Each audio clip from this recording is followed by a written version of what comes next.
0.08, 0.001. That's where you'll find the regular test.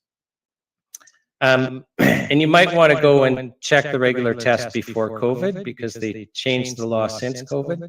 But normally, you have to prove 3 things, and 2 of them are in the test. So you've got to provide the Minister of Health under the regular test with a whole bunch of safety data and a whole bunch of efficacy data. And you have to basically prove to the Minister of Health the drug is safe and that the drug's effective. Now, the third part isn't written into the regulation, but it's required by both national and international criminal law. And that is, you have to do a risk-benefit analysis, especially if the drug is for the general population. And you have to basically conclude, well, the benefits of the drug outweigh the risks, because you'd be breaking criminal law if you allowed a drug for general use that caused more harm than good. You'd be creating criminal negligence, causing bodily harm and or death, and likely homicide if people die. So that's our regular drug approval test. About a month before the first 2 COVID vaccine submissions, the Minister of Health exempted COVID drugs from the regular test. So the minister issued an interim order. I have a link to that order in that discussion paper. So now, first of all, it's important to understand, if you're a chemical drug company with a COVID vaccine, you had the option of going through the regular test. It wasn't that you couldn't, but you now had 2 options. So you could go through the regular route, where you have to prove it's safe and you have to prove it's effective, and then you have to prove the benefits outweigh the risks. Or you could go through this new process. Marc, I'll quote the new test. I might get a word or 2 wrong, but this is going to be pretty dang close. I wasn't expecting we were going to have this conversation, but it's just I've studied the test so much that it'd be very easy for me to recite. So the first thing that you need to understand when I recite this test to you, so let's say you're Pfizer. If Pfizer meets this test, Health Canada must issue a license. So Health Canada could be of the belief it's dangerous. Health Canada could be of the belief it doesn't work. Health Canada could be of the belief that the benefits don't outweigh the risks. Health Canada could be of the belief that this is going to be a public health disaster. That doesn't matter. Read the interim order. The word is must. The minister must grant the license if this test is met. So Health Canada has no discretion. It must by law issue if this test is met. The second thing, before I say the test, it's important for your viewers to understand, and you can read the interim order, you didn't have to submit your safety data to get licensed. Can I say that again? You did not have to submit your safety data to Health Canada to get licensed. You just had to explain when you would be expected to send them the known safety data. Well, of course, you wouldn't have to submit your safety data to get licensed, because you didn't have to prove it was safe, and you didn't have to prove it was effective. I'm going to recite to you the test. And like I say, I might get like the odd unimportant word wrong, but the word safety is not mentioned, and the word efficacy is not mentioned, because you didn't have to prove safety or efficacy. Again, you have to divorce yourself from the political messaging, which was necessary to get people to accept the vaccine from a government that had already said that was the answer, had already purchased it, had already distributed it before it was approved. Yeah, that right there is before it's approved. Before it's approved. And it's illegal to import and to distribute a drug that isn't approved. So the interim order had to exempt them from what they'd already done that was illegal. So here's the test. So it's mandatory. So the test is, the minister has sufficient evidence to support the conclusion, and I'll stop there, of what follows. We're already in a world of hurt. The Minister of Health Canada, we're in a subjective test. So if Pfizer, for example, has to prove what follows, it should read, the minister has sufficient evidence to conclude, the minister's conclusion, or the minister must conclude. But it says the minister has sufficient evidence to support the conclusion. Whose? I don't know. But now we're just into an argument. We're into a subjective test. So Pfizer just has to be able to argue what follows, right? We're now into an argument. So the minister has sufficient evidence to support the conclusion, not the minister's, that the benefits of the new drug outweigh the risks, having regard to the uncertainties concerning the benefits and risks and the urgent public health emergency presented by COVID-19. So safety isn't mentioned. You don't have to prove it's safe. You don't even have to argue it's safe. You don't have to prove it works. You don't have to even argue it works. But you do have to be able to present a cogent argument the benefits outweigh the risks. Now, the interesting thing is in the drug approval world, if safety isn't proven, and safety is relative, I mean, some drugs aren't really safe, which is why we put restrictions like it has to be by prescription, for example. So unless the safety profile is proven, and unless the efficacy profile is proven, you can't actually do a risk-benefit analysis. So when it says, the minister has sufficient evidence to support the conclusion the benefits of the drugs outweigh the risks, Health Canada can't know because the data isn't there, which is why, by law, the next part of the test is having regard to the uncertainties concerning the benefits and risks. So can you imagine, by law, Health Canada is being told it's okay if you don't know. So Pfizer, using Pfizer as an example, if Pfizer can argue the benefits outweigh the risks, even though you don't know, my wife just handed me a note saying, tell you the sound is off for both of us. So the double inputs. So on the broadcast, the sound is it at all, or is it just not good? On YouTube it sounds good. Oh, so it sounds weird on YouTube, but okay on X? No, it's not. It's not. Okay. We're not sounding good? No, No, the quality apparently is not great. It's like a weird echo. Oh, okay, 1 second. Okay, how's that?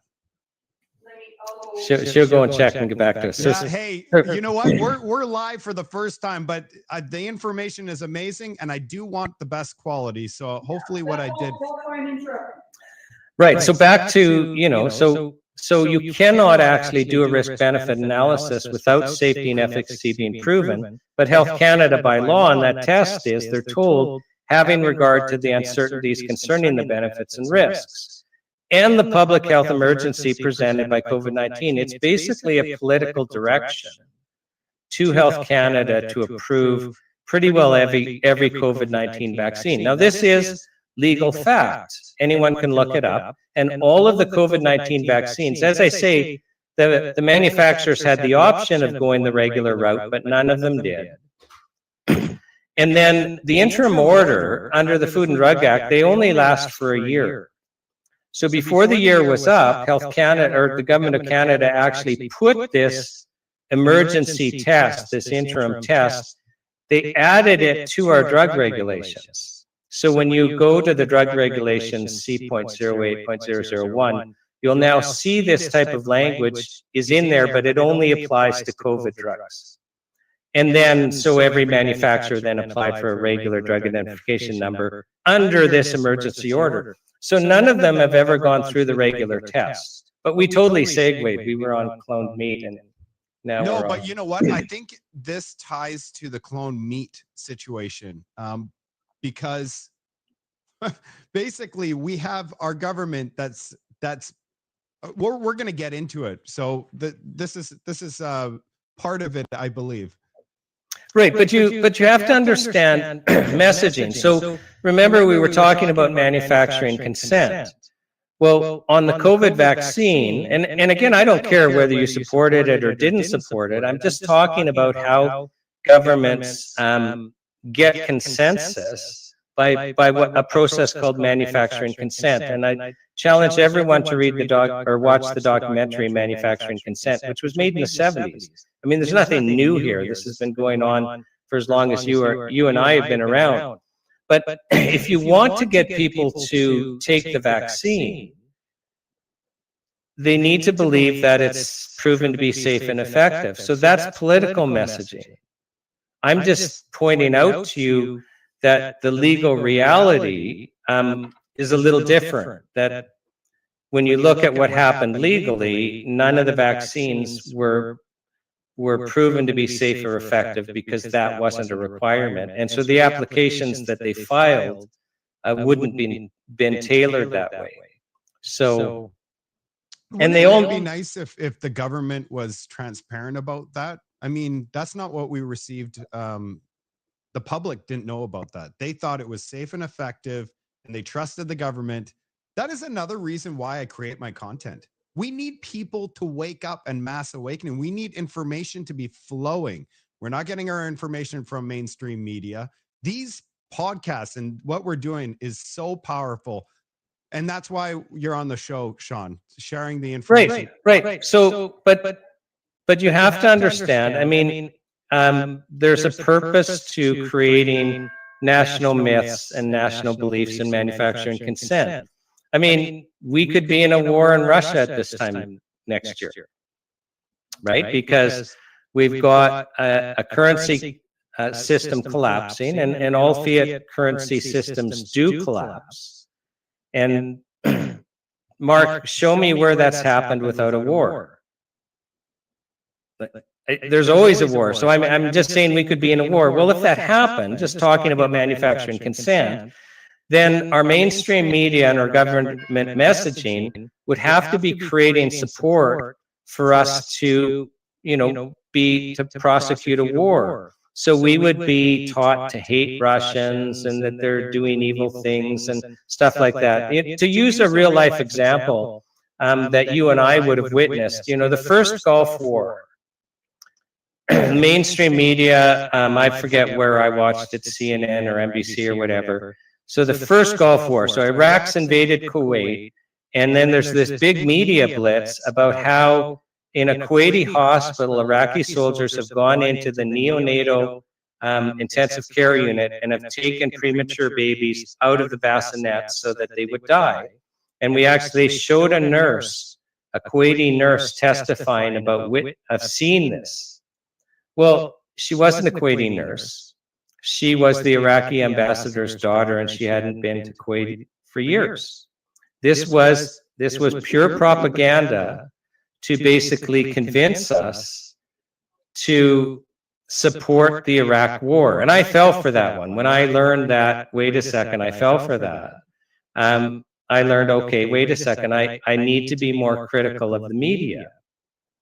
But it's a real good example of how they manufacture our consent by creating media stories and beliefs that are meant to play on our emotions. So I actually pulled up your manufacturing consent chart that you have on your website. Should we take a look at that? Sure. Okay, let's try to reframe it so it looks normal. All right, here we go. So what are we looking at, Shawn? Oh, heck, I got to go big screen here. You're making me work. I can't really see it very well. You'd have to make it a little bigger. I'll make it bigger for everybody. All right. So what I could do, I could read it out for you, Shawn. Manufacturing consent. Health Canada. We will approve clone meat, no labeling. Public outcry. We demand labeling. Health Canada. Okay, we have listened to you and we will pause. Public. We won against the system. Health Canada. We will now approve clone meat with labeling. The public. Okay, I guess. Health Canada. Now we will decide it's safe and there is no labeling, no need for labeling. Absolutely. So I was explaining this earlier when I was saying, imagine that we're Health Canada and our goal is to get Canadians to eat cloned meat without labeling. If we just came out and said we're going to allow cloned meat, but very strict labeling, there's no way you're going to eat in a restaurant or buy it at a grocery store without knowing it's cloned, we likely then would say, no, we're not eating cloned meat at all. And then they're not getting us to eat it without labeling. Because if the question was, should we eat it, even if we know it's cloned, then we'd ask, well, should we? And I already explained how awful the cloning process is. It's not economic. Like, why on earth would we? And the animals are more sickly. the process itself lends itself to unpredictable genetic defects. Nobody's tested for those. So no, we'd say no. So you create a fake issue.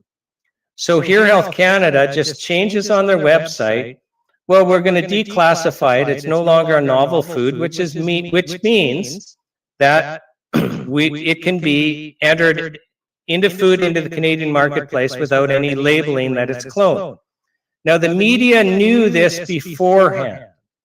Like, Marc, I just drove with my wife with an old VW van, which, made it a sexy story. We drove across Canada for 3 weeks, holding 25 live events across Canada, and we delivered the third largest paper petition in Canadian history, calling on Parliament to enact this health charter. The media doesn't pick this up at all. I mean, we had professionally drafted press release before we left, and then for a press conference in the press gallery in Parliament Hill. We paid to have it send it out to the wire service. The press gallery sends it out a second time, the wire service. It's live streamed to every media outlet in Canada. Nothing. And I can tell you time and time again, when these types of issues arise, the media deliberately ignores it. But not this, because they were in cahoots with Health Canada. So if Canada makes this quiet change to a paragraph on their website, but the mainstream media just launches immediately, oh my gosh, Health Canada is going to allow cloned meat without labeling. Well, they say it's safe, and the FDA says it's safe, and it was almost like there was one repeat expert. There were a couple of other experts, but oh yeah, it's safe. So it's like the mainstream media, we're not looking at the real issue. Should we be eating it? They're saying, oh, they're going to allow it, but don't you think it should be labeled? And then we're all predictably responding to the story. Yes, there should be labeling on social media, on everything. Isn't this outrageous? There's no labeling. Not a single mainstream media, and it's by design, is asking the question, should we have cloned meat at all? Oh, the FDA, the US says it's safe. Oh, well, no mention the EU's banned at all 27 countries because they say it's not safe. Even Health Canada's, analysis, they say we're actually not looking at the known risks of cloned meat like genetic defects. And they're only assessing one type of cloning when there's several types of cloning. So already it's a fraud, and the mainstream media should know that. And their Health Canada's opinion document reads like an apology to try and get it approved. So the mainstream media with one voice diverted us from the main issue of whether we should eat cloned meat at all. We're having this huge national dialogue. There should be labeling, there should be labeling, there should be labeling. It was pre-planned that Health Canada would go, well, we're going to pause this. And then Health Canada's going to come, you watch. Health Canada's going to come back, we don't know when, and they're going to say, you know what, Canadians want labeling of cloned meat. It's no longer a novel food because nobody can come to them and prove it's safe. Again, there's no safety studies. So they're going to declassify it as a novel food, but they're going to come out with separate regulations or policy requiring super strict labeling. Like you and I will look at those labeling requirements and we'll go, wow, this is strict labeling. And then everyone will go, we won. Marc, can you imagine? When has the government ever listened to us? My gosh. 1 for the team, 0 for Health Canada. It's hard to believe. I never thought in my lifetime the government would bend even on an issue like this. And now there's cloned meat in the food supply. And then they'll wait a couple of years. They'll deliberately structure it so they're actually not doing post-market surveillance to see if there's any safety signals. And then after a couple of years, they'll go, well, we had said that the meat is equivalent. And we weren't anticipating any health problems. There are no health problems. This is hurting trade. This is hurting our businesses to require labeling. We're no longer requiring labeling. But I have a few questions here, Shawn. I heard cloned meat is not even cheaper. It can't be cheaper. Remember, I went through how difficult it is to clone animals. And most of the eggs that do take don't live. Most of the animals that start growing in the womb don't survive, and then a large number of those that do survive to birth, they die, and those that do make it to adulthood where you could eat them, require more medical attention. It is way more expensive. So there aren't manufacturers lining up to sell us cloned meat because there's some economic advantage. So do you want to know why they're doing it? Yes, yes, Well, I want to know why they're doing it. It's in Health Canada's, excuse me, opinion document. So they outline the problems, how difficult it is to clone animals. And then they say, but the benefits are biopharmaceuticals, biochemicals, and later on in a different paragraph, introducing genetic modifications into the population. So let's say that, well, there's been public talk about this, about putting, let's just use mRNA or mRNA vaccines. There's been public talk, it's been in the media. If we could introduce these into our food, then we wouldn't need vaccination programs because people would become automatically vaccinated just by eating. So let's say you wanted to genetically modify a cow to make a new mRNA vaccine. That would be really, really hard to do. Like really hard to do to get the right one, you know, where it's made so much of this, it's in all over, doesn't matter whether, you know, you're eating the ribs or eating the flank, it's there, you're going to get vaccinated.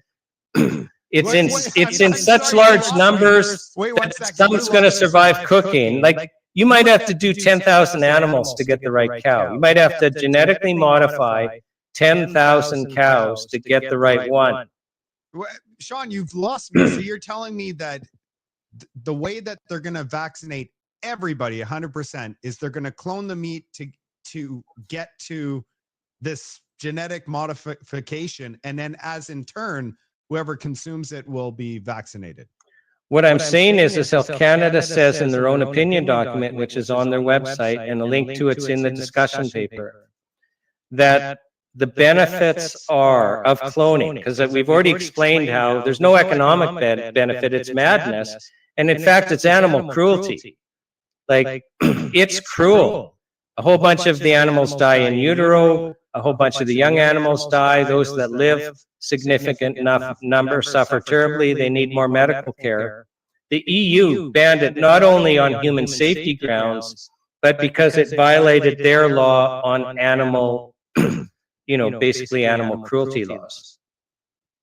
So where are the animal cruelty groups in this discussion? You see how everyone's been focused on labeling. The animal cruelty groups have been diverted and not understanding, oh, the EU has banned this in large part to prevent animal cruelty. So what I'm saying is in Health Canada's own documents, they say the advantages, because there's no economic advantage. The advantages are, and they use the word biopharmaceutical, so that's a drug made by the animal, by a genetically modified animal. They say the advantages are biochemicals, and the advantages are, at a later paragraph, introducing genetic modifications into the population. So, and then I've just pointed out there's already been public discourse in the media about, well, we could solve vaccination program issues if we could put vaccines in our food. And I was just saying, okay, so let's use a cow as an example. If you wanted to get a new mRNA vaccine manufactured by a cow, so it's in the meat in sufficient quantities that even with cooking, you know, on average, the population's going to become vaccinated by eating beef. It might take you 10,000 cows to get the right one. Your only option to introduce it into the food supply is cloning. It doesn't matter how expensive it is. It doesn't matter how difficult it is. It doesn't matter the animal cruelty issues. Your only option is to clone. You can have the cell lines reproducing in the lab. You've got that forever. Once you've got the one animal genetically modified to manufacture the biopharmaceutical or biochemical you want, you're done. But the only way to get it into the population is by cloning. It doesn't matter that it's difficult. It doesn't matter that it's expensive. It doesn't matter that it's cruel to the animals. It's the only way to get into population. And they say it in their document. Otherwise, it doesn't make any sense. Why are we having this discussion? It's not like, again, there's companies lining up to sell us cloned meat. So why are we having this discussion? Yeah, I mean, they're trying to trick us, obviously, because, you know, it makes zero sense. Yeah, it makes less than zero sense. So, you know what? I have you. So Shawn created a very good paper. He wrote, should I bring that up? Yeah, sure. So, and where you can get this paper is nhppa.org. And Marc, you see what I did here is I tried to make it easy for people, because a lot of people, they don't want to read a 15-page paper, but the first page and a half are just the key points. So they're the conclusions that, you know, the following sections point out. So, you know, the first one just points out all 27 countries of the European Union are not eating cloned meat. The European Union has banned the cloning of farm animals. Well, there's a section in the paper that explains that. But if you don't want to read that, the highlights are there. And so basically you could just read a page and a half and you'll understand what's happening. So don't be scared by the fact that it's a long paper. I've structured it so you don't have to read it. But many of you will be absolutely fascinated by it and will read it. So, and Marc, we're just trying to actually have an honest discussion then. Because it's funny, this is kind of your fault. Because you got me on the issue, and then you and we had made that factual error, and I thought, oh, I better look into this. And I came to realize, oh, this is manufactured consent exercise, because it doesn't make any sense at all once you start to understand how difficult it is and how dangerous it is and how misleading the mainstream media articles are. And the mainstream media can't miss it. I mean, 5 minutes of research by a junior reporter, and you're going to know it's banned in the EU. And you're going to know that there's no human safety studies. And, you know, just a little bit of critical analysis of Health Canada's opinion paper. Well, they say we're not addressing the risks of cloned meat. We're just taking the stance that if the meat is equivalent to the meat in other cows, that, using cows as an example, that it's safe, which is I'm going to try to, I hear the audio is not perfect, so we're going to try something here. How's this? You want to, I made some adjustment. Hey, this is a first live, so there's going to be some learning, but there's some great information happening. So let's see if this worked. We'll ask the chat. Yeah, the chat is wonderful. It's funny, you know, I was on this this health charter tour, and we would do live openings, and every morning we were broadcasting, and we were staying in, I think it was Barrie, Ontario, at an Airbnb, and my wife Teresa sets me up to do this, you know, the live opening, and they usually take about 45 minutes to an hour, and and then she leaves, and it starts to rain. Well, like, I mean, I'm holding this mic that's, you know, the big cord, and it's all plugged in, and people are talking online. I wonder if he's going to get electrocuted. My wife noticed that and came out and, you know, moved me in under. So thank you, chat. You know, I'm alive only because of you today. I just very fixed it. very Chat's thankful. Happy. Chat's happy. I'm all about the chat, so that's good.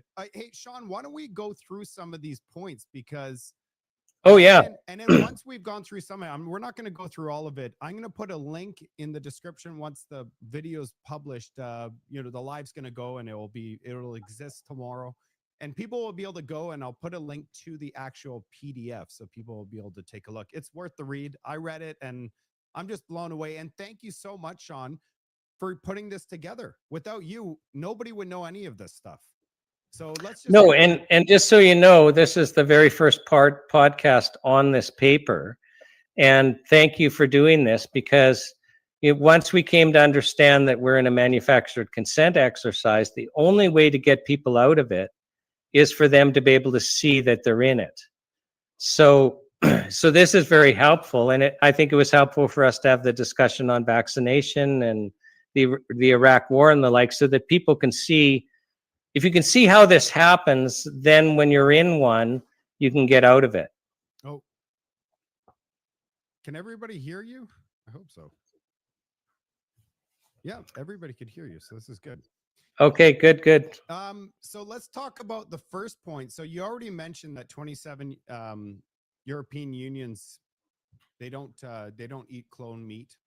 And so Yeah. when you looked at that, they must have looked at it and said, there's evidence that it's cruel to animals, and or is there just, did they? Oh no, they actually, the European Union, and it's easy to find, and I'm fairly confident I cite it in this paper so that you'll have a URL. They have a scientific opinion document.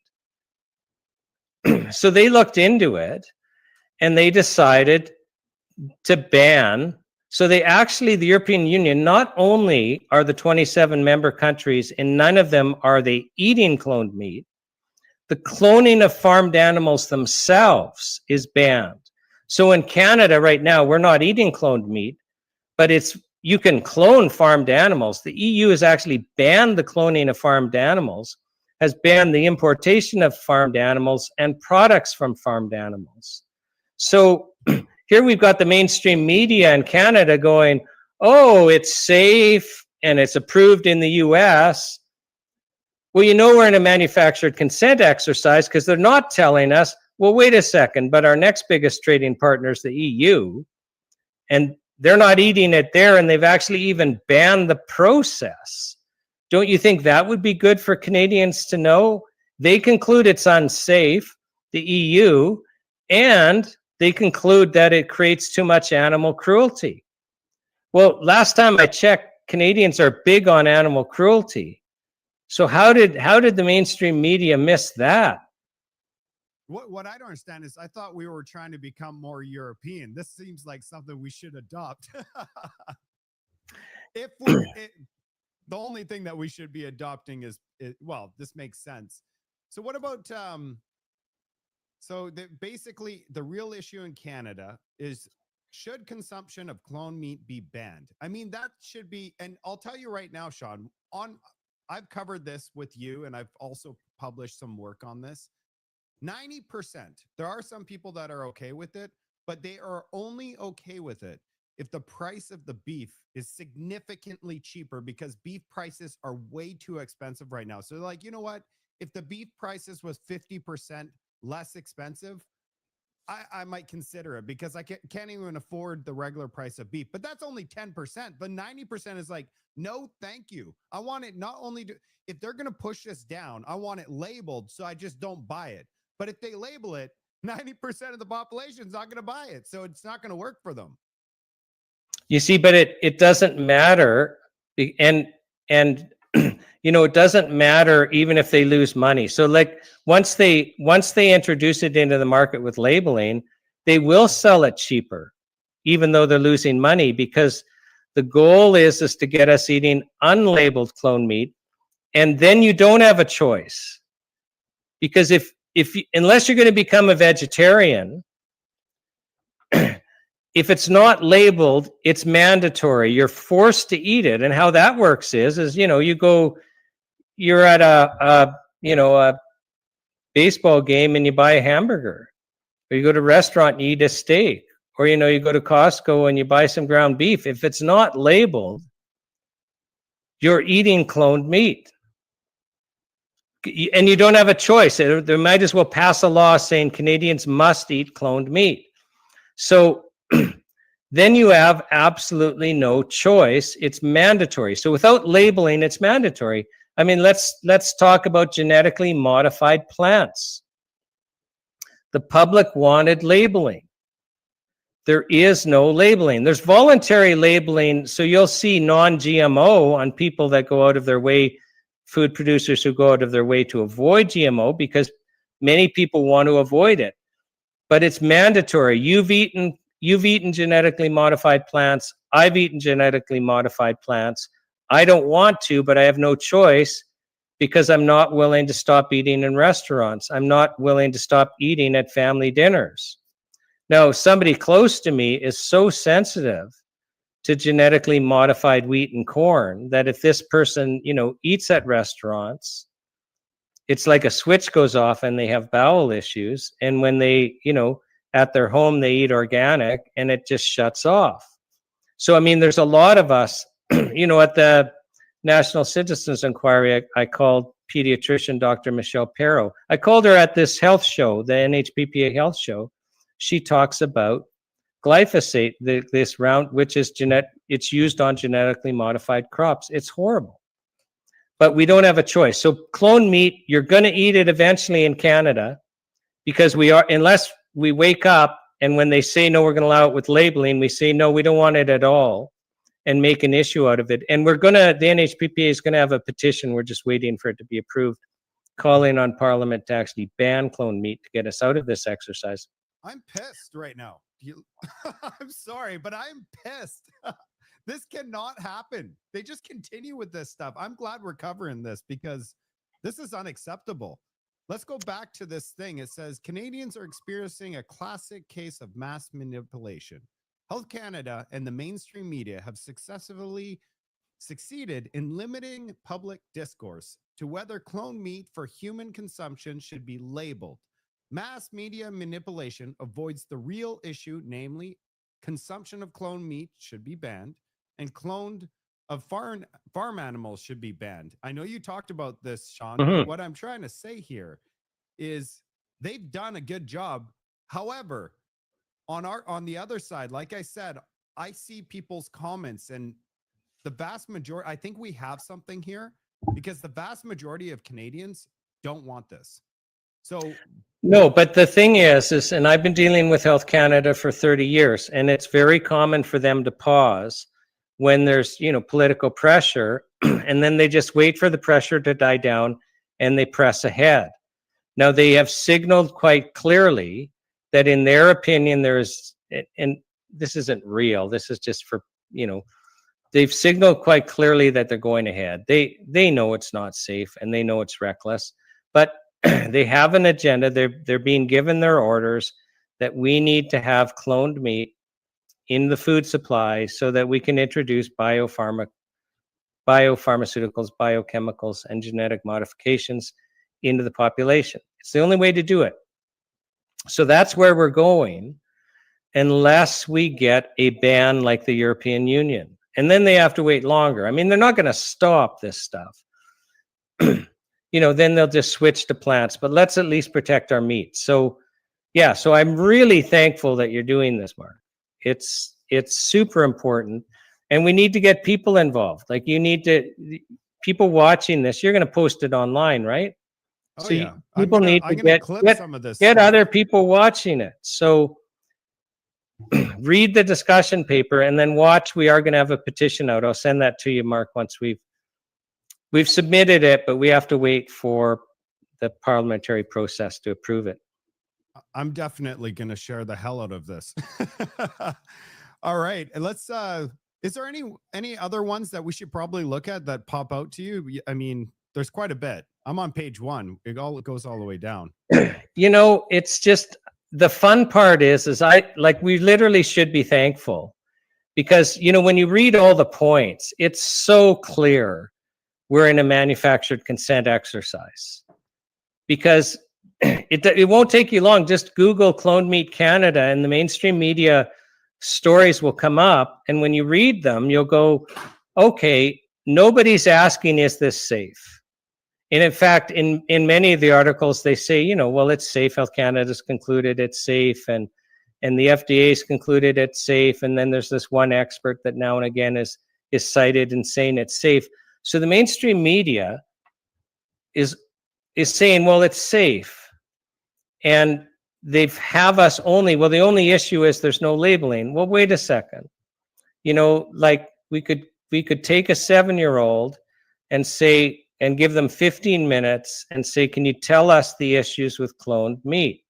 And they'd come back to us and say, well, it is banned in the European Union. So how can it be that none of the mainstream media have mentioned that it's banned in the European Union. The 7-year-old would come back to us and say, there are no human safety studies, not a single one. Don't you think that should be mentioned by the mainstream media to the public, that there are no safety studies, human safety studies? There really are no animal safety studies. So for cloned pork, there's none. For beef, there's a few small rat studies of very, it would really only be preliminary data. It would not be enough to justify approval of human clinical trials to address safety. So we're not even there on the animal studies. Don't you think that should be mentioned? What's the part of the Bill C-69 of 2024 about the labeling component?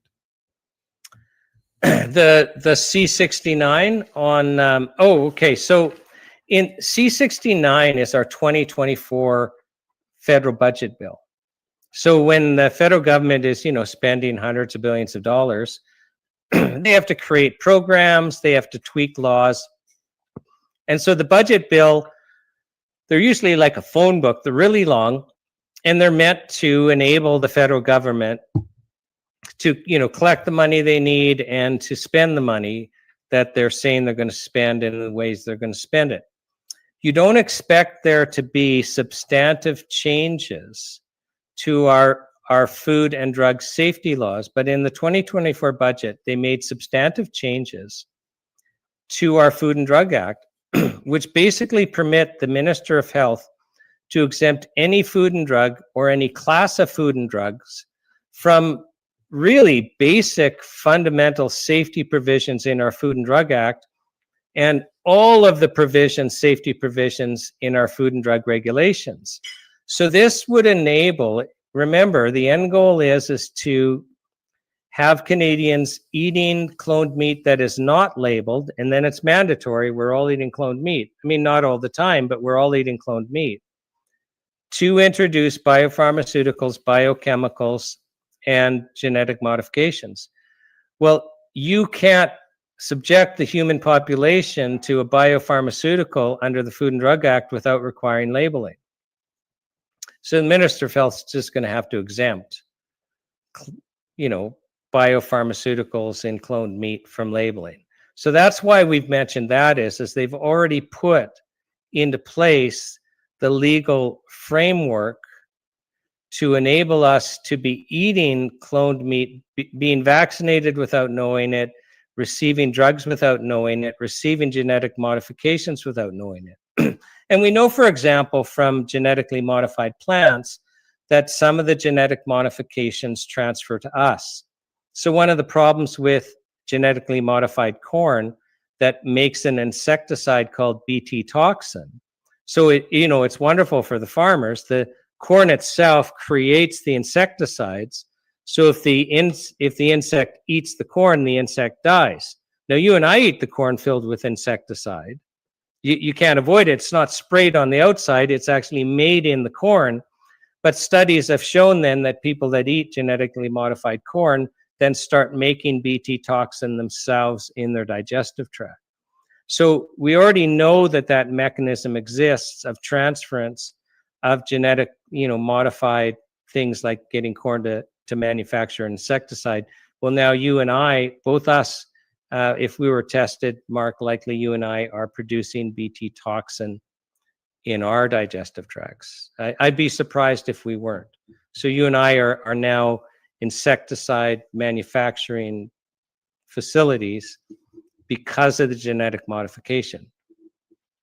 So I'm guaranteed, because back in the day, it seemed like we were a lot stronger, like as a society, and now people have chronic illness. Everybody's tired all the time. People are constantly trying to we're all on pills for everything. Mm-hmm. And it's clearly because our food is toxic.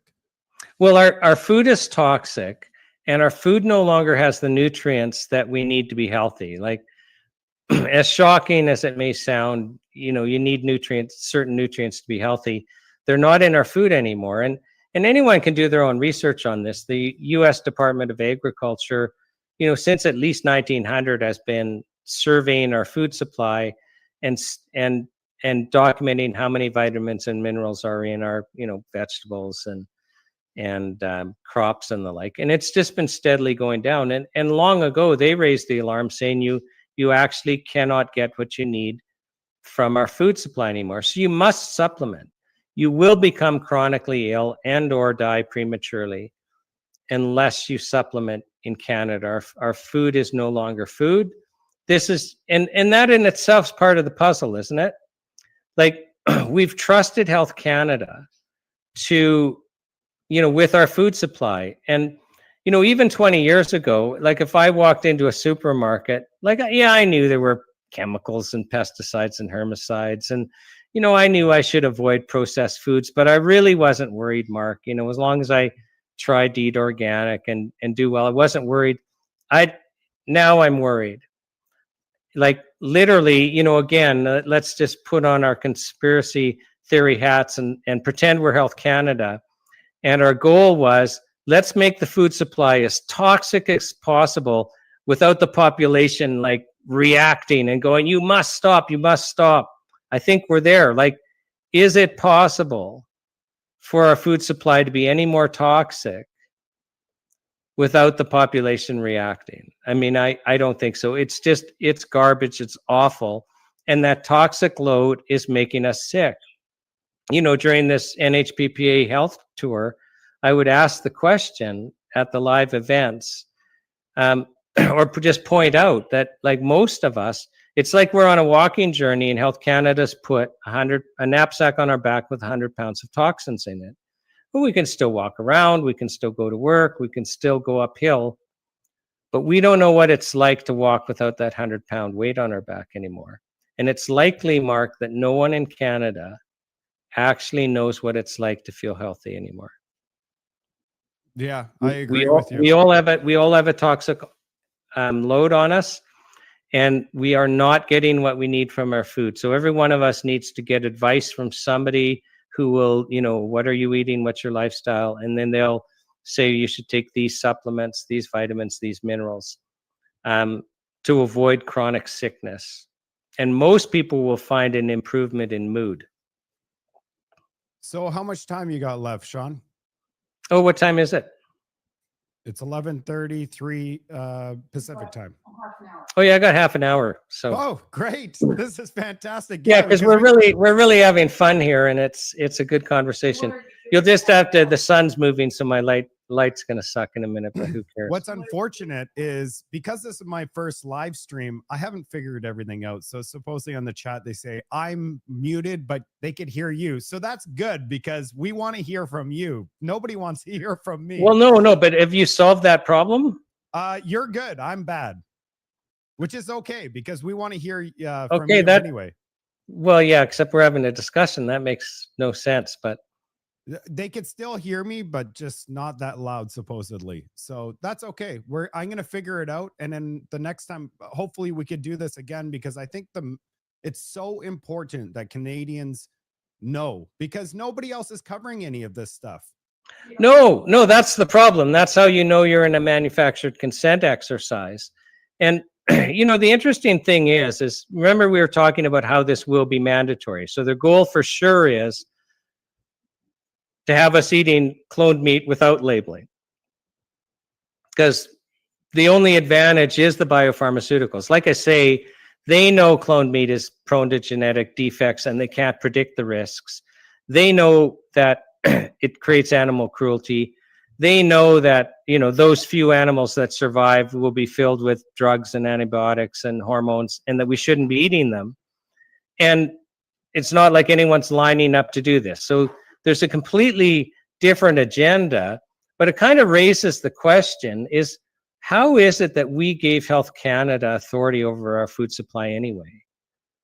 Like why have we given a government agency the right to say, well, it's okay to put this chemical in our food, which isn't okay? I mean, you and I both will test positive for glyphosate. There's no safe amount.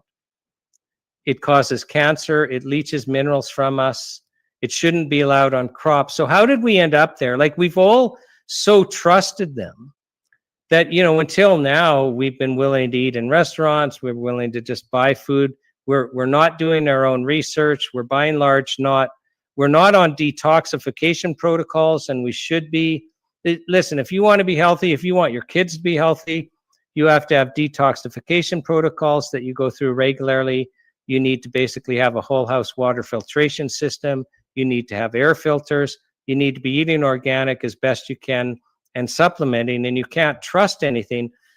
Marc, long ago, the Minister of Health, they gave the Minister of Health authority to exempt food and drugs from most of our safety regulations. They just went overboard with this last thing, and now now they can exempt from anything. And I'll just get back to that in a second. But it used to be the Minister of Health could exempt, a food from some of the safety requirements, but they had to publish it in the Canada Gazette. So you could hire somebody like me to tell you whether a food that you regularly eat complies with our food safety laws.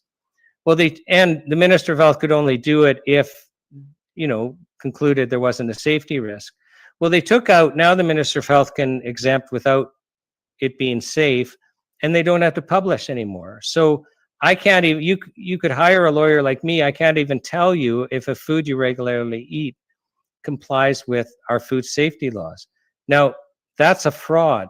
And in this 2024 budget, this BLC 69, the Minister of Health can exempt any food and drug from our fraud requirement. Like in the Food and Drug Act, we got all these regulations, but there's 3 lines in the sand that you could never cross. So they were actually in our Food and Drug Act as criminal laws. And one of them is you can't sell a food or drug fraudulently. You can't defraud the public. So in what circumstances is it okay to defraud the public about a food or a drug? I can't think of any circumstance where it's okay for the Canadian public to be defrauded about a food or a drug. And yet now the Minister of Health can permit that and allow it to be legal without letting us know. So the other safety requirement is adulteration. And in the Food and Drug Act, adulteration, really means with a dangerous substance. Well, now the Minister of Health can exempt a food or drug. It can be adulterated with a dangerous substance. Well, Marc, again, and it's a rhetorical question, on what planet is it okay for Canadians to eat or consume a food or a drug that's been adulterated with a dangerous substance? Like that's not in the public interest at all. The third line in the sand that can never be crossed is you have to manufacture food and drugs in a safe, clean environment. You can't manufacture them in an unsanitary way. It's just a safety line that we can't cross, because we learned that lives are lost when food and drugs are manufactured in unsanitary conditions. But now the Minister of Health can exempt food and drugs from unsanitary manufacturing conditions. And again, this is so not in the public interest. Our food and drug laws have become adversarial to the citizen, and the fact that we trust Health Canada at all is absolutely mind-blowing. But the media raises no alarm bells, and it was comfortable and easy. But you brought up that most of us are chronically sick. I think it's over half of Canadian children now have a chronic illness. For sure, that's the figure in the States. I think it's 54 or 57% of children in the States 12 and under have a chronic illness. Well, that's criminal. It used to be next to nothing. And in the last 20 years, we've seen the largest decline in health of our most vulnerable population ever witnessed in history, and nobody is looking into it. I have a few questions, Shawn. Is there a place in the world that has a model that's working for the people, for health? I don't know, but a lot of the third world just doesn't have the infrastructure. So, like my wife and I, we travel to a third world country every winter for a period of time. And we've noticed a pattern that after about 10 days of eating locally, we start feeling better. Oh, interesting. So, yeah, but I mean, it's more local food. It's not as processed. It's not as manufactured.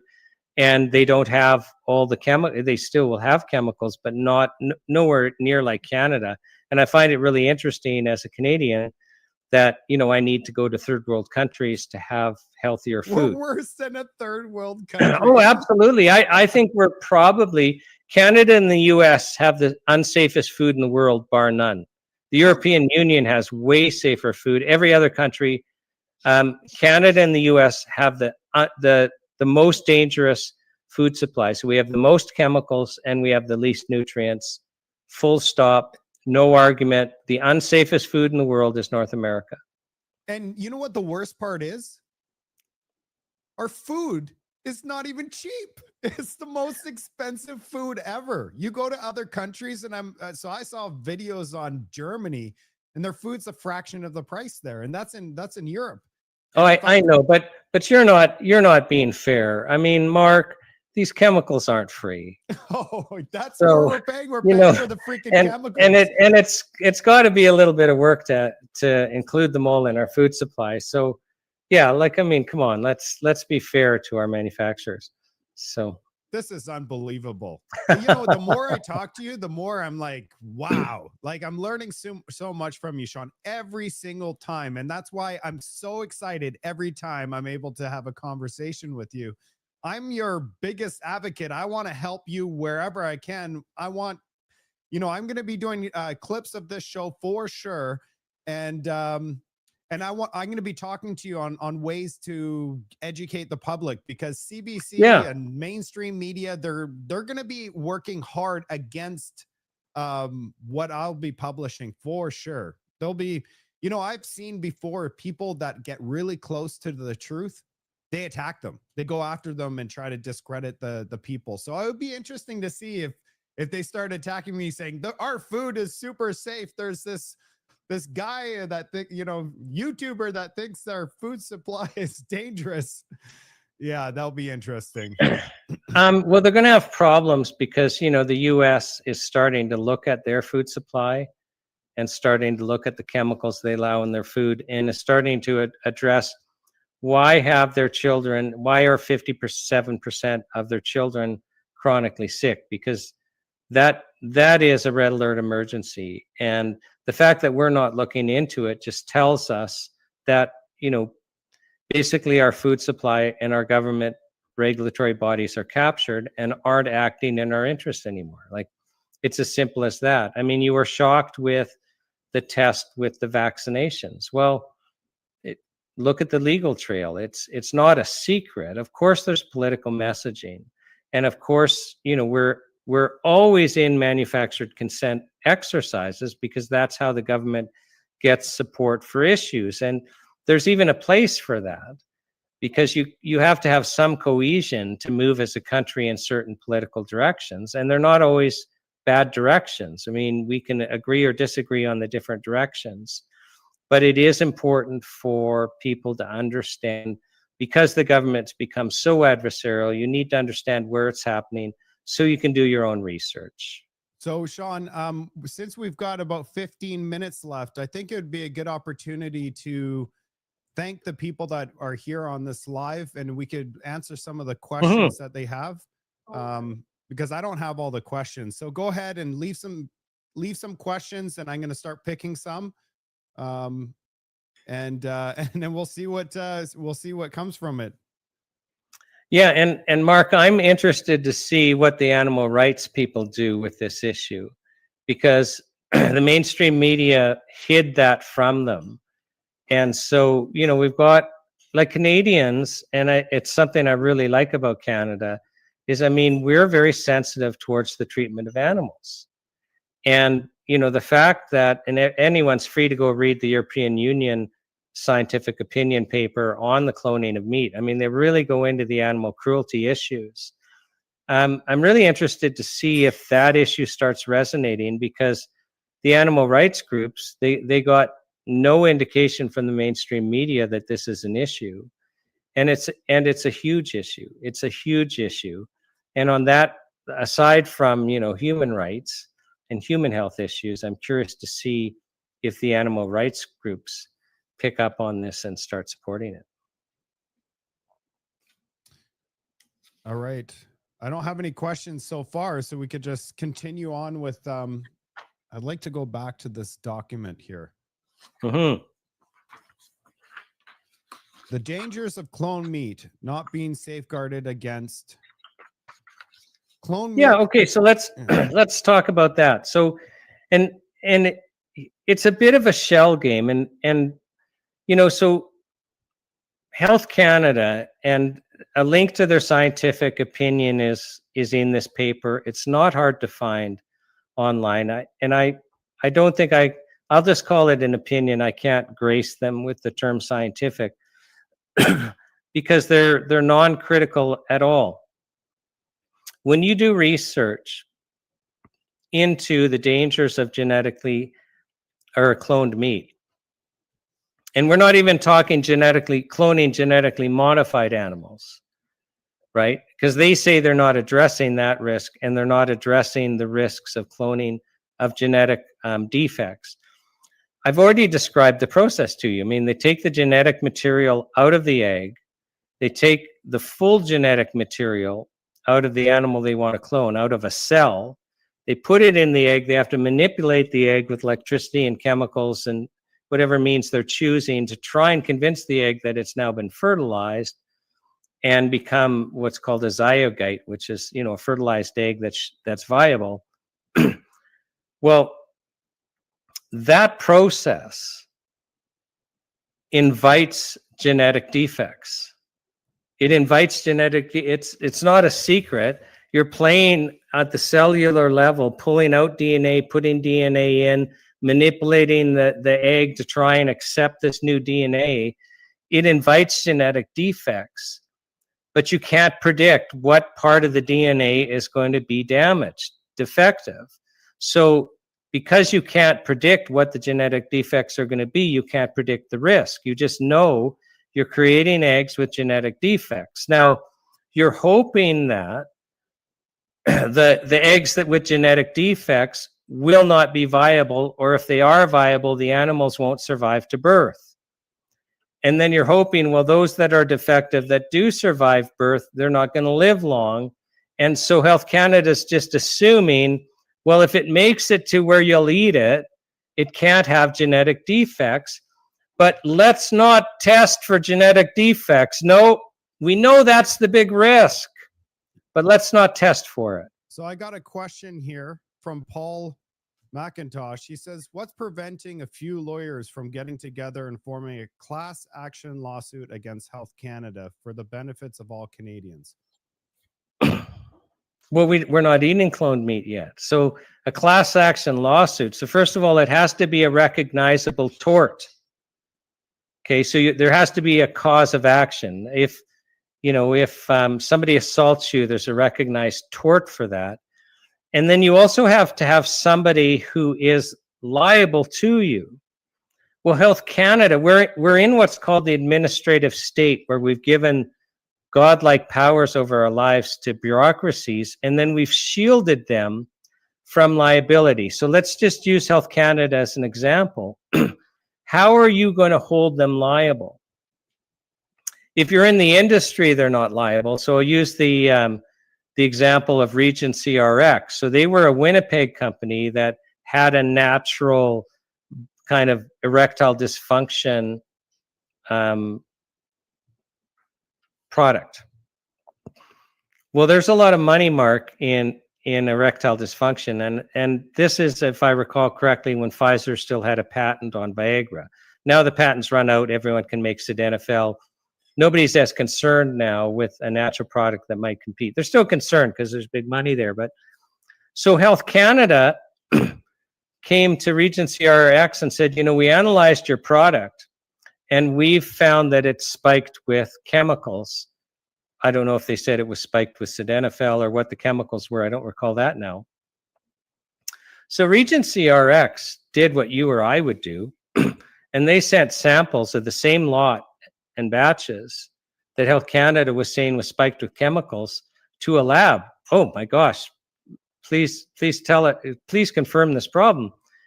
And the lab couldn't find what Health Canada found. So then Regency RX sent it to other labs, and nobody nobody could replicate what Health Canada found. Now, this company was destroyed by Health Canada. So Health Canada will have the media run stories, it's spiked, it's dangerous, orders recalls, all of this. So this company's destroyed. Well, they sue Health Canada because basically your lab was either negligent or fraudulent. And the court said, you can't sue Health Canada. They don't owe you a duty of care. Now, there's a recent court decision that says that Health Canada doesn't owe you or I a duty of care.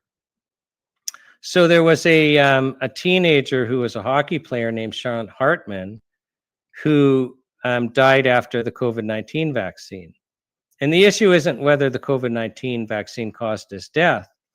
The issue was whether his family could sue Health Canada and hold them account because they approved the vaccine. Now, remember, they didn't approve it as safe and effective. That's political messaging. But they were under a legal duty to approve that vaccine. I think in Shawn Hartman's case, it was the Pfizer one. They were under a legal duty to approve it if Pfizer could make that argument that the benefits outweigh the risks despite the uncertainty. But the court said, no, you can't sue Health Canada because Health Canada is acting in the public interest when it approves a drug. It's not acting in an individual interest, so individuals can't sue Health Canada if they approve a drug that's unsafe. And even if they message fraudulently, because in my opinion, the messaging by Health Canada that the vaccines were proven to be safe and effective was political messaging that was fraudulent. But they don't owe us a duty of care, Marc.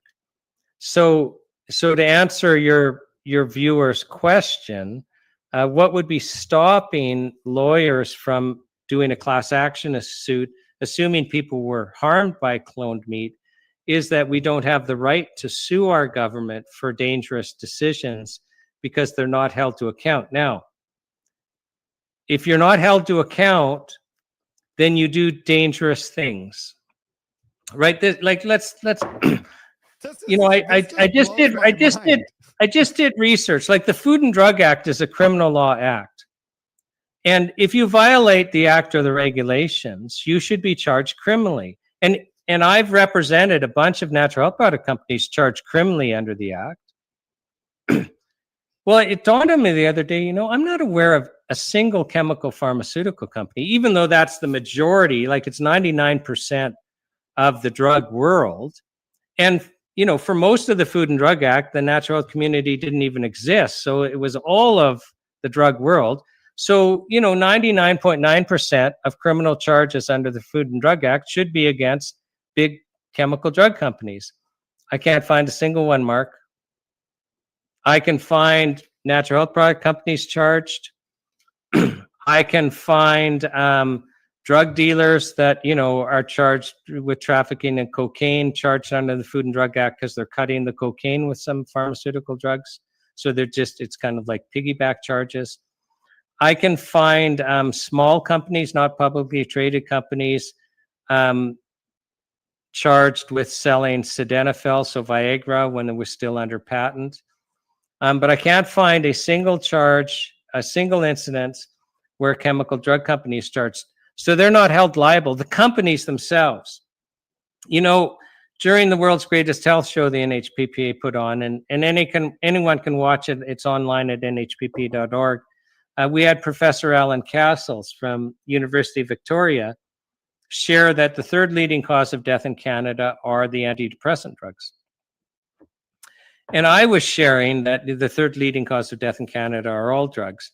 And that was my belief at the time, not just the chemical or the antidepressant drugs. Well, I followed up with Professor Castles after the show and said, can you point me to some of the latest research? Because I knew the chemical drugs taken as directed were one of the top 5 leading causes of death.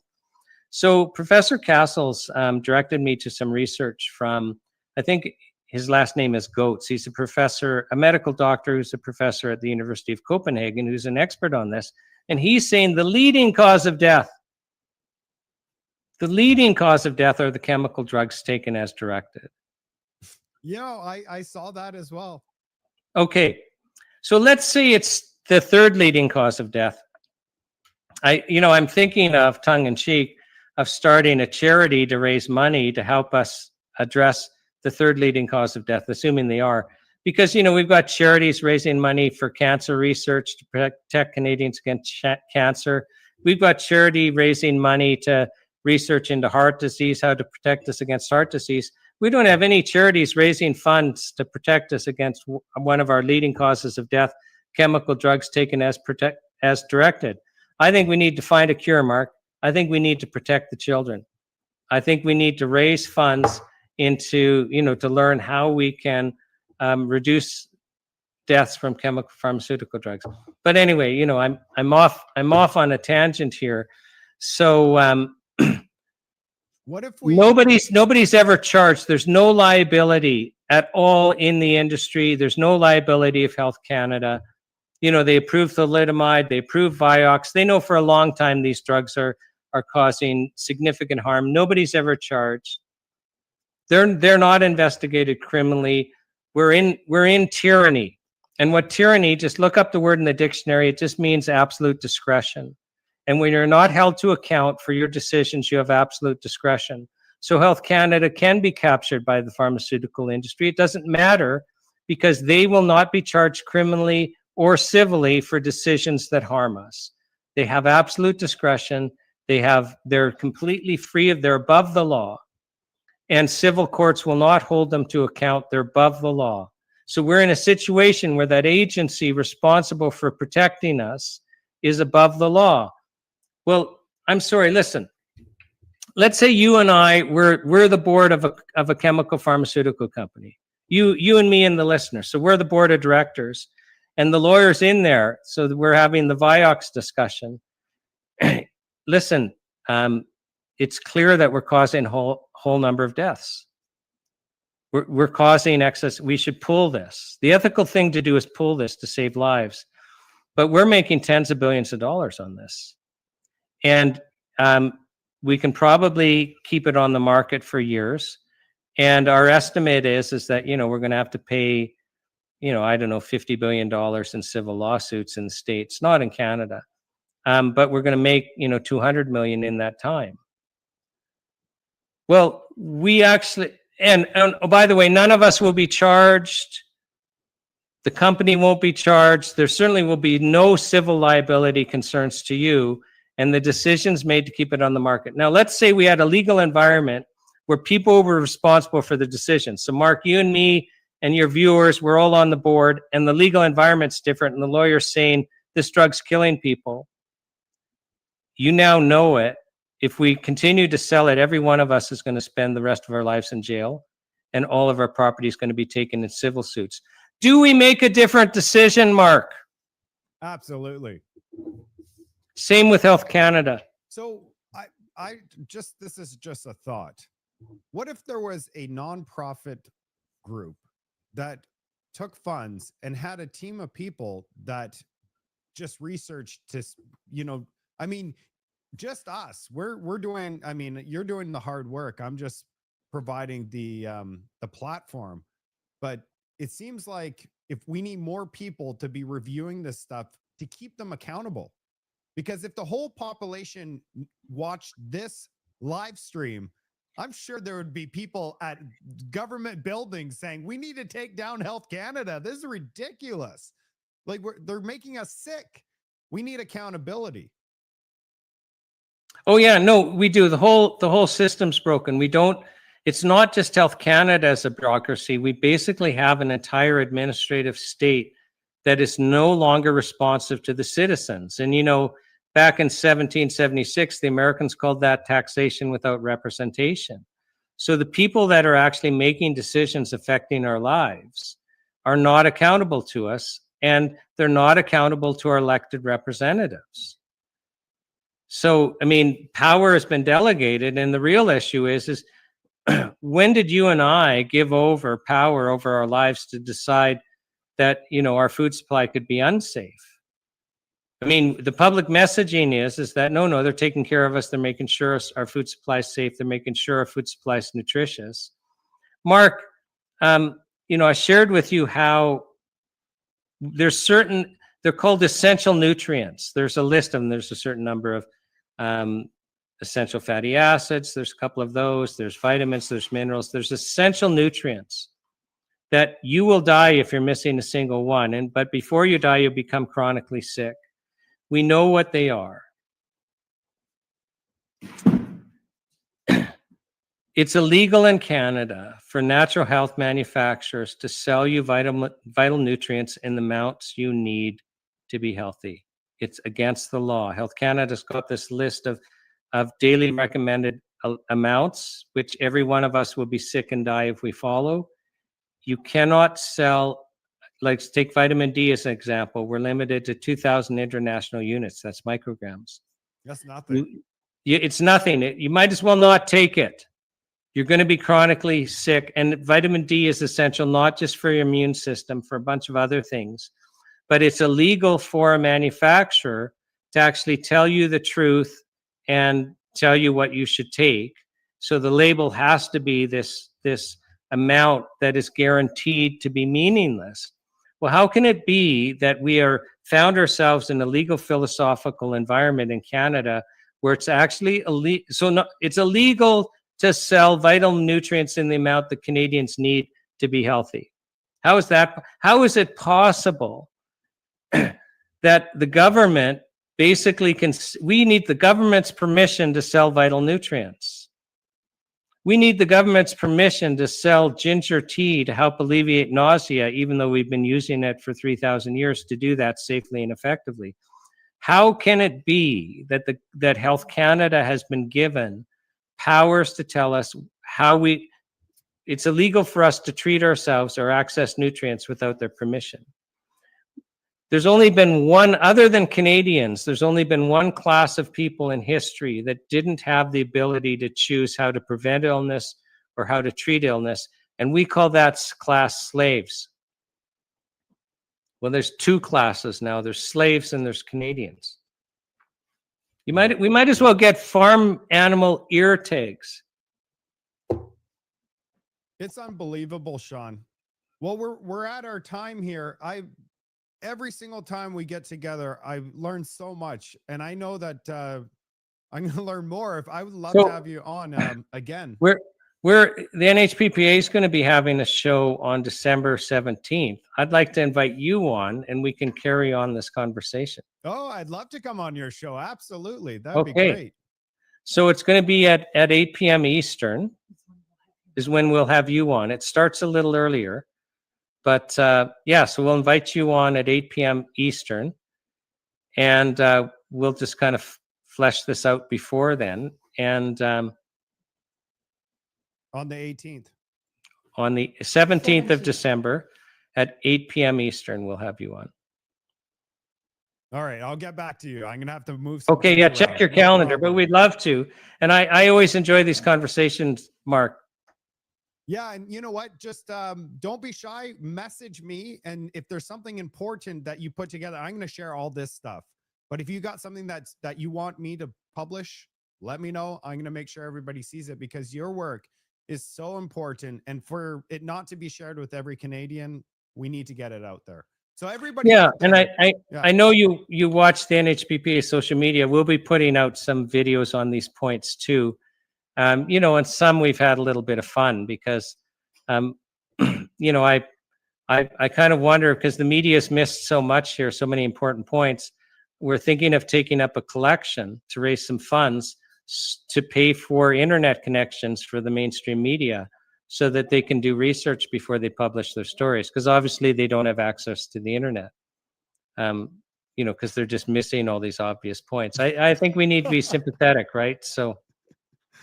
You're doing a great job, Shawn. I thank you so much. I mean, you know, whenever I think of you, I'm like, this guy's like, he was sent from the guy upstairs. You're helping Canadians. We want to all be healthy and safe.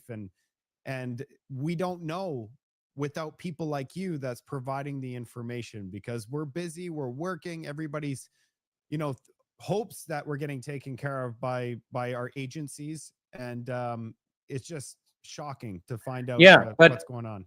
But we really don't know, except for people like you, because the mainstream media is not going to be sharing this information. So thank you for what you're doing. because it's the Absolutely. only way people can know. Absolutely. All right. Okay. This was Okay. a good live stream, and we're gonna do it again, I'm sure. And I'll be showing up to Shawn as long as I could move some things around. So I'll publish that. I'll let everybody know if I'll be over there as well, and I'll let you know as well, Shawn. Super. Thanks, Mark. Thank you.